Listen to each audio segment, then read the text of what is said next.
Hey guys, welcome to my garage. So the job for today is I want to replace the brake fluid on my M5, and I want to use this vacuum bleeder which is using compressed air to create a vacuum. I've never used this before, I don't know how it's gonna work, but let's find out.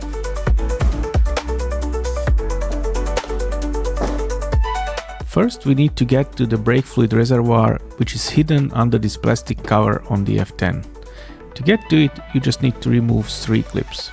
The idea here is to suck out the old brake fluid from the reservoir with a syringe and pour in new one. However, there is this yellow filter which is a pain to get out. I just keep pulling it, rotating and also squeezing the sides until it releases. I think it's around 300 ml of fluid in reservoir. I had a rather small syringe, so it took me a while to get it out.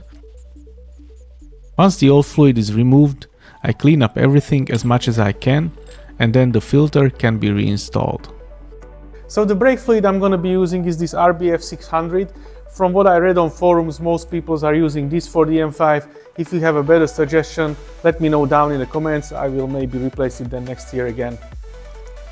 I fill in the reservoir to the top and raise the car on my scissor lift because it will be easier to work on the brakes. Okay, so we're gonna start at the rear right wheel because this is the most further away from the master cylinder.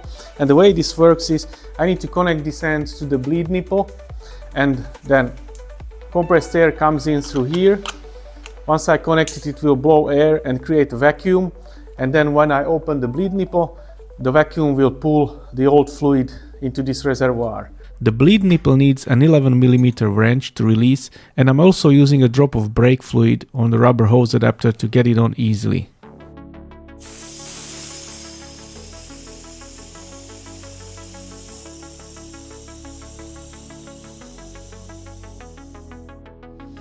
I can see the fluid is coming a bit, but very slowly, so there's apparently something wrong.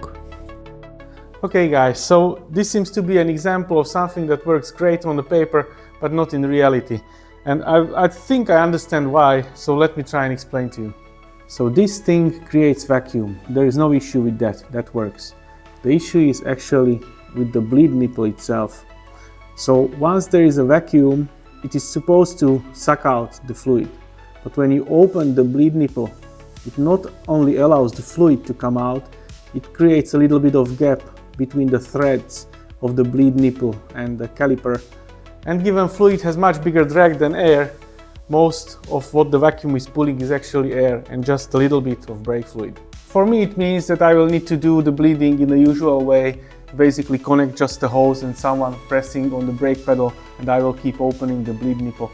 So I actually convinced my wife to help me out, and here I'm explaining to her what she needs to do and how it will actually work. Okay, pump,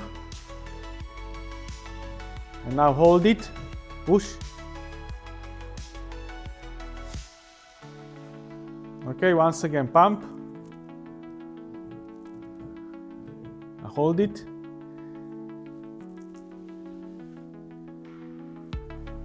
good, once again pump, hold it. And this was actually working fine. I mean, this method to bleed brakes was used for decades, but it took quite a while. Of course, you need to remember to top off the fluid once in a while and keep on repeating. At some point I noticed that the fluid in the hose was lighter, which is an indication that the new fluid has come through all the way. I reinstalled the wheel, torqued the bolts, and 1 out of 4 brake calipers was done. Okay guys, so it's actually a couple days later now. The other day I was able to finish that rear wheel together with the help of my wife. However, we didn't try and do any other wheels because it was getting a bit late, and also she was getting a bit tired by pressing the brake pedal all the time. So I decided I'm going to buy this pressurized system, which we probably all know from Matt Armstrong's videos. It was working great for them, so I hope it will work for us as well. I bought this from Poland. I was actually able to get a pretty good deal for this. I paid around 20 euros and it was here in a couple of days. Now let's see if this even works. This system is using an adapter which you screw onto the reservoir, and they come in various sizes, so just make sure you order the right one for your car. Great thing on this system is that it automatically refills your reservoir, so you don't need to worry about refilling the fluid. I poured in 2 bottles into the tank. I continue with the rear left wheel and then I pump up the pressure in the container till about 20 psi. All I got to do now is connect it to the adapter and the system is ready for bleeding. I use the same vacuum bottle as before, but only as a fluid catch can.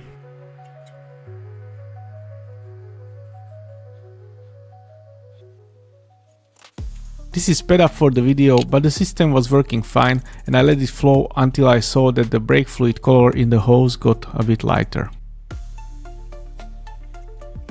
Then I just close the bleed nipple, clean it with the brake cleaner and the wheel can go back. This was much faster and much easier than the manual brake bleeding. Now the front is a bit different. The brake caliper has 2 bleed nipples and as per ISTA manual you need to bleed the inner one first, then the outer one. Removing the cap, putting on the wrench and the rubber hose adapter and just opening the bleed nipple. It is just that simple.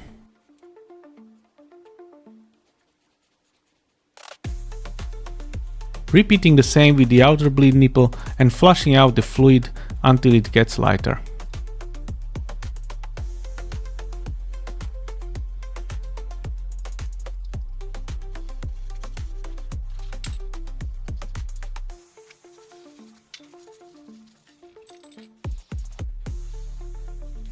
Now here's a tip for you if you want to measure the thickness of your brake discs.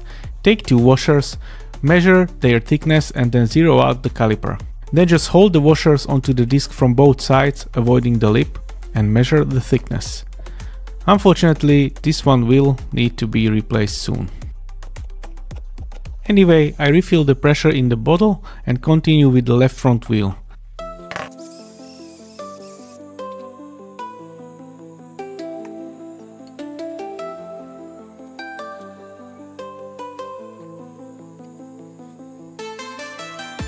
At this point this is becoming a routine. I'm trying to demonstrate the fluid color change in the hose, but it is not very well visible on the camera.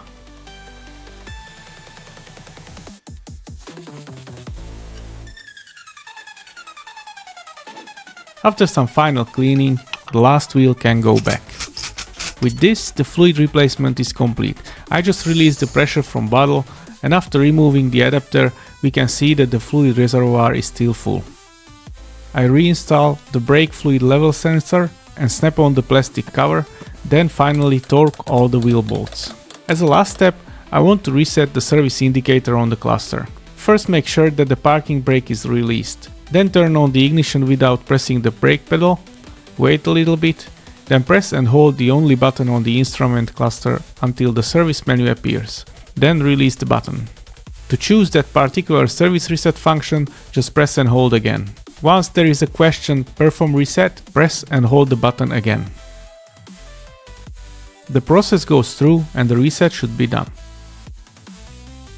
Okay guys, so this is completed. It went really smoothly with this pressurized bleeder. I can only recommend you getting something like this. It's really easy to do the brakes this way. I mean, I was expecting it to work like this with this vacuum bleeder as well. Unfortunately, it didn't work well for me. Maybe it will work for you in your case. I don't know. I guess this is just a waste of money. Just go with the other one and you should be safe. Well, anyway, I hope this helped you. Thank you very much for watching. See you in the next one.